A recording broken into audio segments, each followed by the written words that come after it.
केंद्रीय गृह मंत्री अमित शाह 4 और 5 अप्रैल को छत्तीसगढ़ का दौरा करेंगे और राज्य में नक्सल विरोधी अभियानों का जायजा लेंगे। साथ ही बस्तर में धार्मिक कार्यक्रम में शामिल होकर स्थानीय जनप्रतिनिधियों से मेल मुलाकात करके बस्तर के नए विकास की गति का निर्धारण करेंगे। इस अवसर पर छत्तीसगढ़ के उप मुख्यमंत्री व गृह मंत्री विजय शर्मा ने केंद्रीय गृह मंत्री अमित शाह छत्तीसगढ़ प्रवास व बस्तर दौरे के दौरान निर्धारित कार्यक्रमों के बारे में सिलसिलेवार जानकारी देते हुए बतलाया।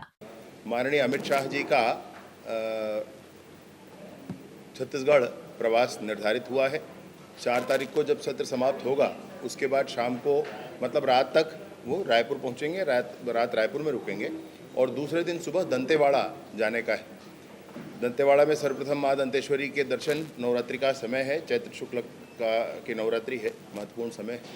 माता जी के दर्शन के उपरांत आप सबको ध्यान में है एक विषय कि बस्तर पंडुम ये कार्यक्रम चल रहा है और बस्तर पंडुम ये कार्यक्रम पहले विकासखंड स्तर पर, उसके बाद जिला स्तर पर और अब बस्तर स्तर पर यह कार्यक्रम होने वाला है।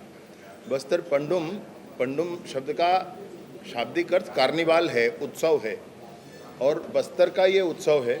बस्तर की संस्कृति के लिए वहाँ नृत्य कैसा है, वहाँ गीत कैसे हैं, वहाँ वाद्ययंत्र कैसे हैं, वहाँ का पेय कैसा है, वहाँ के भोजन कैसे हैं, वहाँ के खाद्य पदार्थ कैसे हैं, वहाँ के आभूषण कैसे हैं, वहाँ पर परिधान कैसा है, इन नाटक कैसे होते हैं, इन सारे ही विषयों को लेकर के गांव-गांव से लोगों ने भाग लिया है।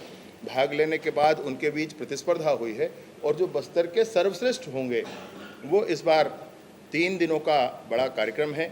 उस बस्तर पंडुम के समापन के अवसर पर 5 तारीख को माननीय अमित शाह जी उसमें सम्मिलित होंगे। ये कार्यक्रम 3 तारीख से शुरू हो रहा है, 3, 4 और 5 को। 3 तारीख को इसमें कुमार विश्वास जी आ रहे हैं जो वहाँ पर विशेष रूप से बस्तर के राम इस विषय पर, उनका एक विषय जो चलता है अपने अपने राम, उसके अतिरिक्त ये विषय है बस्तर के राम। राम भगवान का बस्तर में से कैसा नाता रहा है, कैसे लोगों ने अयोध्या से जब वो चले थे तब बस्तर के लोगों ने कैसे उनको साथ समर्थन दिया माता सीता को श्रीलंका से लाने के लिए। ये बस्तर के राम, इसमें बड़ी सुंदर व्याख्या इसकी होने वाली। तो ये 1 तारीख का है। 2 तारीख को महामहिम राज्यपाल जी से निवेदन किए हैं, अगर उनका समय मिलता है तो उनका जाना होगा और 3 तारीख को माननीय अमित शाह जी का जाना होगा। तो माननीय अमित शाह जी वहाँ पर बस्तर पंडुम में सम्मिलित होने के बाद बस्तर में जितने जनप्रतिनिधि बने, विशेष रूप से जनपद के अध्यक्ष, पूरे बस्तर के जनपद के अध्यक्ष, पूरे बस्तर के जिला पंचायत के अध्यक्ष और नगरीय निकायों के अध्यक्ष, जितने भी स्थानीय चुनाव हुए उन स्थानीय चुनाव के जनप्रतिनिधियों के साथ उनका भोजन ऐसा रखा गया है और विशेष रूप से 4 जिलों के 10-10 सरपंच भी लिए गए। बीजापुर, सुकमा, दंतेवाड़ा और नारायणपुर, जो 4 प्रभावी जिले हैं, ऐसे उसके 10-10 सरपंच भी लिए गए हैं जो नए चुनकर अभी आए हैं। उनके साथ भोजन का कार्यक्रम है, चर्चा का कार्यक्रम है और उसके बाद कमांडर्स के साथ उनकी मीटिंग है। जिन कमांडर्स ने बड़े ऑपरेशंस में अभी भाग लिए हैं उन कमांडर्स के साथ अमित शाह जी की मीटिंग है, उनसे चर्चा है और उसके बाद रायपुर आकर के रायपुर में एक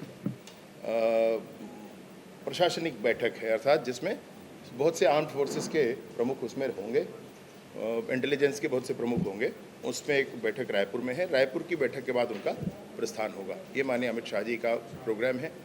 बस्तर पंडुम के लिए मैं अवश्य आपसे कहूँगा कि आप लोग जब वहाँ, अगर जो भी आप में से जाना चाहें आप ज़रूर सूचना करें और अवश्य पहुँचे, आपकी टीम पहुँचे, आपके चैनल की टीम पहुँचे, क्योंकि बहुत सुंदर कार्यक्रम आज तक कभी नहीं हुआ। जैसे बस्तर ओलंपिक कभी नहीं हुआ था, पहली बार हुआ, माननीय नरेंद्र मोदी जी ने मन की बात में उस विषय को रखा, वैसा ही बस्तर पंडुम है। बस्तर के सांस्कृतिक विषय को लेकर के, सिर्फ उसको ही लेकर के इतना बड़ा कार्यक्रम नहीं हुआ है। इसमें जितने अमित शाह जी के साथ भोजन में जितने वहाँ के पद्मश्री और दूसरे अवार्ड से अवार्डी हैं वो भी साथ में रहेंगे। तो इन बड़े अभियानों के उपरांत माननीय अमित शाह जी के इस कार्यक्रम की सूचना मैं आपको देना चाहता था। साथ ही साथ बस्तर पंडुम के लिए पहला दिन, दूसरा दिन और तीसरा दिन, तीनों ही दिन बहुत ही महत्वपूर्ण है। यह भी एक विषय है जो आपके सामने मैं रखना चाहता था। और अंतिम और सर्वाधिक महत्वपूर्ण जो विषय है वो यही है कि बस्तर को लाल आतंक से मुक्त होना ही चाहिए। निर्धारित समय भी हुआ है। माननीय अमित शाह जी जिन्होंने नॉर्थ ईस्ट की इंसर्जेंसी समाप्त की, जिन्होंने 370 समाप्त किया, जिन्होंने देश में कोने कोने में होने वाले बम धमाकों को ख़त्म किया, उन्होंने संकल्प लिया है कि मार्च 2026 तक सशस्त्र नक्सलिज्म समाप्त होगा। तो ये बहुत बड़ी रणनीतिक आधार पर, बहुत से तार्किक आधार पर, बहुत से विषयों को ध्यान में रख करके ये निर्णय लिया गया है। और इसलिए पूरी टीम, माननीय विष्णुदेव साई जी के नेतृत्व में पूरी टीम काम कर रही है।